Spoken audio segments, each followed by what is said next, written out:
It's Clay Trader, and this will be a video chart on ticker symbol ICLD. We will take a look at the 30-minute time frame. Real quick, what do I mean by 30-minute in case maybe you're new to charts?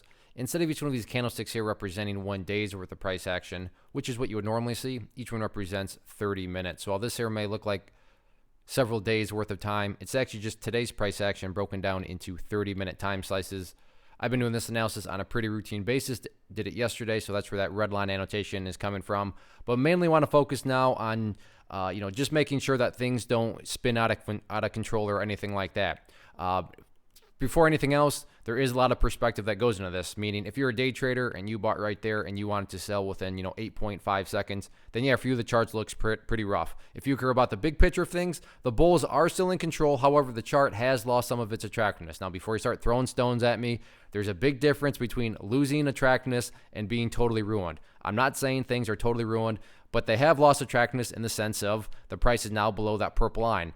And for those of you longtime viewers, you know that I've been saying, as long as the price is above that purple line, bulls are in full control, no questions asked. You've heard me say that time and time again. Well, the price is no longer above there, so you can't sit here and say that the bulls are in full absolute control.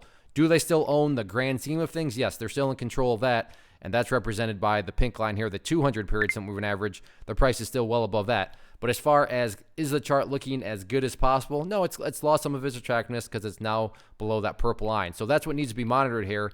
Making sure that the price, doesn't separate that far down below it. Because the further the price separates to the downside of that purple line, that's just more evidence that's building that the bears are gaining that much more control. So let's talk about a couple areas of support here. The current level of support where the price seems to be doing some good job, trying to battle and stay is right here at 0.04. Technically speaking, yeah, the price closed a little bit below it, but as far as I'm concerned, that's still well within the range of the support level, and support resistances are not exact specific prices. They have a range element to them, so I'm still going to consider this a level of support. In the event, though, the price cannot hold above the 4-cent mark, the next level of support to keep an eye on, get out of the way, down here at, what is that?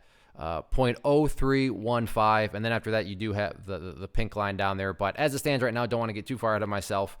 So yeah, the chart's lost some attractiveness, but all it takes is for the price to bounce around a little bit and then get back up above that purple line, and then the long-term trajectory is right back on track. So we'll see what happens with it. Still a lot of eyeballs out there on this one. But yeah, the bears have made a little bit of progress, but taking a step back, looking at the big picture of things, bulls are still in control. One of the most popular questions I get is, hey Clay, how do you find the stocks that you trade? So what I've done is put together this free resource guide where I talk about the tools that I use to locate stocks that I find interesting and think may have potential. So if that sounds like something that could add value to you as a trader, then by all means click right there to get access to the guide. The guide itself is very short and to the point, and like I say, it is free. Thanks for watching. Have a good one.